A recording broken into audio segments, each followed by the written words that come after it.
Elijah we're doing this weekend.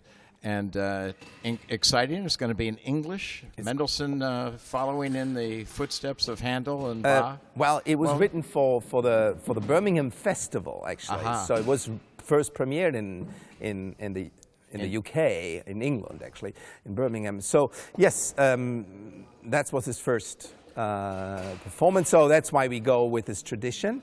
It's Old English, of course. It's a little bit different. But what we are really... The noise to the audience, we're on stage, the rehearsal has just ended, and we're building the screen for the surtitles. So the surtitles, it's being sung in English, and we're going to get surtitles in English, but the thing is, of course, it is sung English. It's very different from spoken English, and this is Old English, so I think understanding the words, understanding the story, understanding the text is very important. And the text, we should tell you, is from the Bible. It's from 1 Kings and 2 Kings. Exactly. And the story of this prophet Elijah.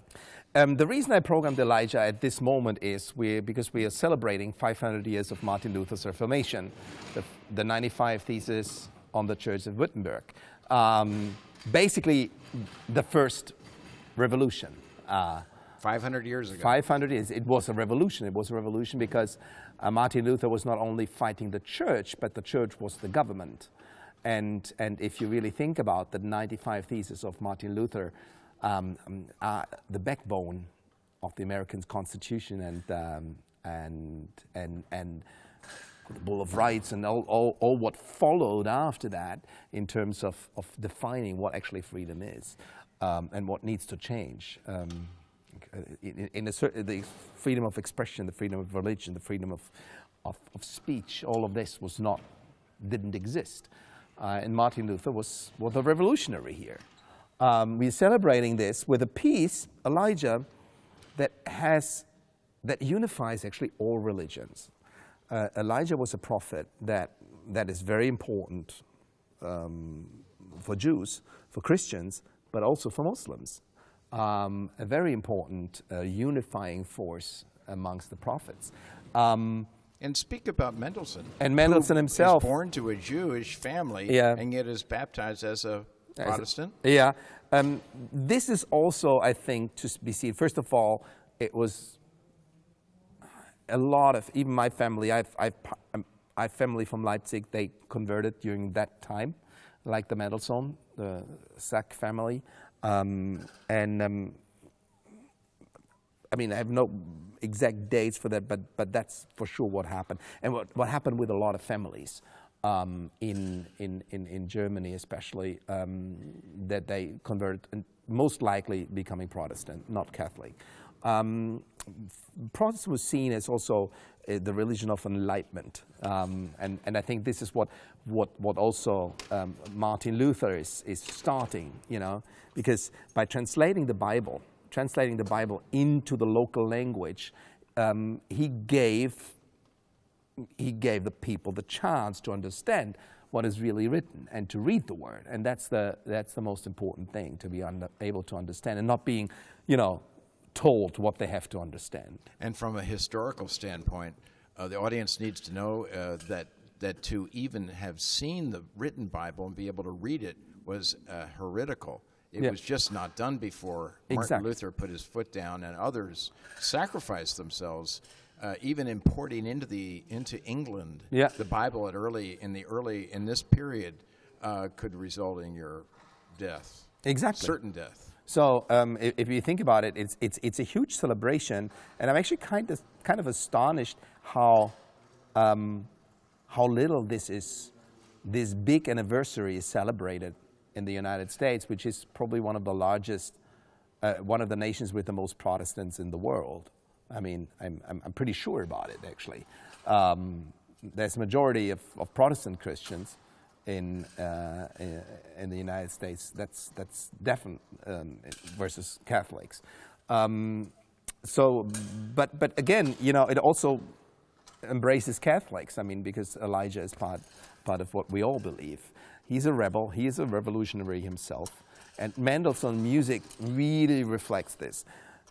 Today in the rehearsal, I really tried to get everybody involved to make this actually not an oratorio, you know, we stand and sing about something that is very distant from you, but make it something that is very close to you.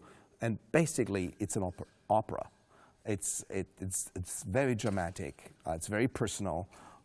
Actually, in the Hebrew Bible, in the Torah, this is actually the scene with a child that's dying, and then Elijah is praying for his, you know, coming to life, back to life. He actually does CPR first, which is important because it also means if you, God won't help you if you don't even try to help yourself first. That's a very important message, I think. And Mendelssohn's choice of Elijah, and how is it? I mean, Handel did so many oratorios that some of which became operas or were after his death made into operas, Theodore and others. But how is it this has avoided becoming an opera? This has just always stayed as an oratorio? Yeah, Staged oratorio? Well, it has never been. It hasn't been staged, but I would love to stage it, you know, because to understand the story. But I think what our singers do, actually, first of all, they are pretty much off book. They're not like glued into it, and I think they will make this story told and believed. And there's four soloists. Soprano, alto, tenor, bass. Tenor, bass, and the bass is Elijah, of course, the main figure, who also is the only one who is in constant dialogue with the chorus. Oh, really? Interestingly enough, we don't have the classic, you know, like quartet with chorus numbers. We have actually one duet with the chorus of the two ladies, and but we don't have, you know, so much interaction, except for Elijah, who constantly talks to the chorus. He engages the chorus. We should say that the Mastersingers, all 150 strong, will be accompanied this Antonio Symphony. Exactly, and it's a big chorus work. I mean, one of Mendelssohn's biggest chorus works, of course, and one of his most popular works. Well, Maestro, in the midst of the construction of the super title screens, thank you for your time, and we appreciate it. We're looking forward to performances both this Friday and this Saturday at the Tobin Center. It's 8 o'clock. 8 o'clock. Be sharp. Be sharp, and if you really, please come, because you need to celebrate this moment of 500 years of Reformation. It has changed the world like no other event before. It led into wars. I mean, let's not forget the 30-year war that followed it 100 years later. But it changed the world, and this oratorio will wake you up in a good way, I think. Good. Well, thank you so much, Maestro. Thank you.